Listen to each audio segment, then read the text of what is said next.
So I rented this house off Stewy Davies. I paid $1,200 a month. When I moved in, it was quite the shithole. Wasn't kept. The neighbor said that he was a landlord that didn't take care of his property. As you can see, the property is quite clean now. This is where I was going to grow my medical marijuana, so there wouldn't have been an issue of destroying his home or anything. And that's what I rented, and I paid $1,200 a month.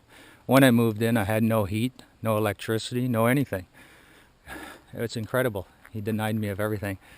So you can see, he painted it. He's fixed the roof. He's making it sellable. I mean, come on. You know, when I moved in, he denied me of human dignity.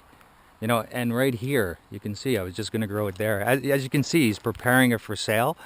So he didn't get the $15,000 from me, and I'm creating havoc in his life. So I guess he's selling it, right? But this was a dump when I moved in. You can see all the work he's done here to make it look nicer. I mean, incredible. The guy's a scumbag. Wow. So this is what I rented. $1,200 a month. Stayed here for 2 months. Couldn't give him $15,000 to continue my stay here. And he said if I used the upstairs bedroom, I would have caved in the floor. Just putting a bed on the floor would have caved in the floor. As you can see, people are living up there now. So it seems totally everybody's living here and there's no issue. Wood burning stove, you know what I'm saying? Like, the guy's incredible. He painted everything. He made it all nice. But when I lived here, I lived in a toilet. The washroom smelled like urine. It actually had shit still in the washroom from him. He partied the night before I moved in. You understand? Who parties in the house before the tenant moves in? Like, incredible, you know? But this is the place. $1,200 a month. And as you can see, he's done so much work since I've been gone. So this is basically what I rented, and $15,000 cash would have kept me here. I just didn't have $15,000 cash to give him. You know what I mean? So he was nice enough to say I could use a back bedroom for heat, a 12 by 8 bedroom. I could heat that bedroom with electrical heat, and he'd pay for it. But the rest of the house was below zero, and I was supposed to live in there with juvenile rheumatoid arthritis. And it didn't seem to bother him, because he said he's done it before. Apparently the house was used as a grow-op, and now he's going to place it on the market. Is he going to tell the person that he's selling it to it was a grow-op? No, of course not. But he told me he used it for a grow-op. And you can see the holes from the blowers in the walls. You can see the damage that was caused by the grow before me. My grow-op would have been right outside in the gardens. I wouldn't have destroyed his house. See, he's got 3 gardens there. I would have put my plants right there.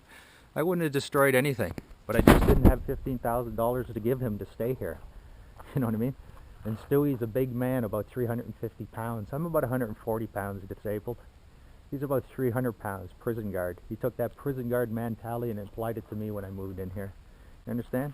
He called me his friend. He called me his buddy. And he took advantage of me.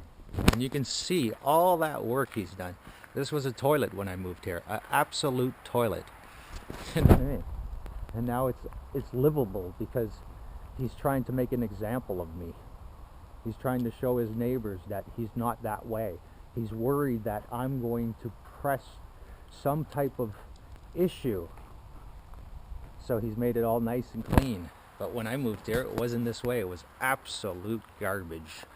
You know what I mean? And telling me growing my medication inside would have destroyed his house. As you can see, the flower bed's right here. I wouldn't have had to grow inside. I could have grew right here. It was the beginning of summer, and he kept me from it. He kept me from it because he was worried that I was going to grow weed. He knew when I rented the place I was going to grow weed. It was all part of me moving in here to grow weed. I don't have $15,000 to give him. He's a welfare officer. He should have some type of compassion, but he's had none. He took advantage of me. He made me live in my car because I didn't have $15,000 cash to give him. And now you can see he's getting it ready for sale. He's getting it ready for sale because he's retiring. So many people have retired off this program. It's amazing to me. Well, this is it, and that's it, I guess. As you can see, it's a beautiful place. It just wasn't very beautiful for me. It's all painted, it's all clean, It's amazing what he's done. He just didn't do none of it for me. Thank you, Mr. Davis.